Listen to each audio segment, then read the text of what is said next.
നോക്കൂ പ്രജിത, ഈ ലോകത്ത് തന്നെ ഒരേ ഒരു രാജ്യത്തിനെ ആ കടലിടുക്ക്, ഹോർമസ് കടലിടുക്ക് കടന്നു പോകാനായിട്ട് പറ്റിയിട്ടുള്ളൂ. അത് ഏത് രാജ്യമാണ്? നമ്മുടെ രാജ്യമാണ്.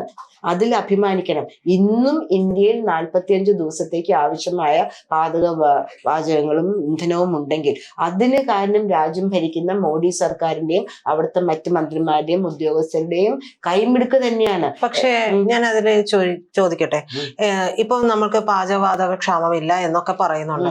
അങ്ങനെ യാതൊരു തരത്തിലും ഉണ്ടെന്ന് വിചാരിക്കുന്ന എന്താ? ഗവൺമെന്റ് പറഞ്ഞ വിശ്വസിച്ചൂടെ? അല്ല, ഉണ്ട് എന്ന് പ്രജിത പോലും പറയുന്നു. ഒരു ജേർണലിസ്റ്റായ പ്രജിത പോലും പറയുന്നു പാചകവാതക ക്ഷാമമുണ്ട് എന്ന് പറയുന്നു.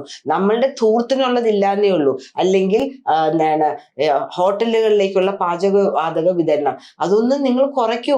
ആഹാരം കഴിച്ച് മനുഷ്യന് ജീവിച്ചാൽ മതിയല്ലോ. ധൂർത്തിൽ ജീവിക്കണോ? നമുക്ക് മുരിഞ്ഞ ദോശ വേണം, ക്രിസ്പി ദോശ വേണം, ഗീ ദോശ വേണം. അതൊക്കെ നമുക്ക് കുറച്ചു നാളത്തേക്ക് കുറയ്ക്കേണ്ടി വരും. കാരണം ഇന്ത്യ ഈ പ്രകൃതി വാതകങ്ങളും അതുപോലെ പെട്രോളിയം ഒന്നും ഉൽപ്പാദിപ്പിക്കാത്ത, നമുക്ക് അതിനുള്ള ഖനി നിക്ഷേപമില്ല ഒരു രാജ്യമാണ്. മറ്റുള്ള രാഷ്ട്രങ്ങളെ ആശ്രയിച്ച് നിൽക്കുന്ന ഒരു രാജ്യമാണ് നമ്മൾ. അപ്പൊ അങ്ങനെയുള്ള സാഹചര്യത്തിൽ നമ്മൾ കുറച്ച് ആക്രാന്തം കുറയ്ക്കേണ്ടി വരും. ഞാൻ പറയുന്നത് ആക്രാന്തം തന്നെയാണ്. കല്യാണം നടത്താം, കല്യാണത്തിനൊരു വിഭവം വിളമ്പിയാൽ പോരെ? 4 കൂട്ടം ചിക്കൻ കറിയും 3 കൂട്ടം ഫിഷ് കറിയും 10 കൂട്ടം വെജിറ്റബിൾ കറിയൊന്നും വേണ്ടല്ലോ. നൂഡിൽസ്, ഫ്രൈഡ് റൈസ്, നെയ്ച്ചോറ്, വെള്ളച്ചോറ്, ചുവന്ന ചോറ് ഒന്നും വേണ്ടല്ലോ. ആഹാരം കഴിക്കാനില്ലാത്തവരെ നമ്മൾ കണ്ടിട്ടുണ്ട്. പല രാജ്യങ്ങളിലും പോകുമ്പോഴും ഇന്ത്യയുടെ തന്നെ പല ഭാഗങ്ങളിലും കണ്ടിട്ടുണ്ട്.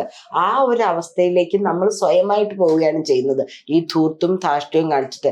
ഇത് നമ്മളുടെ കയ്യിലിരിക്കുന്ന ഒരു മാറ്റർ അല്ല, മനസ്സിലാക്കണം.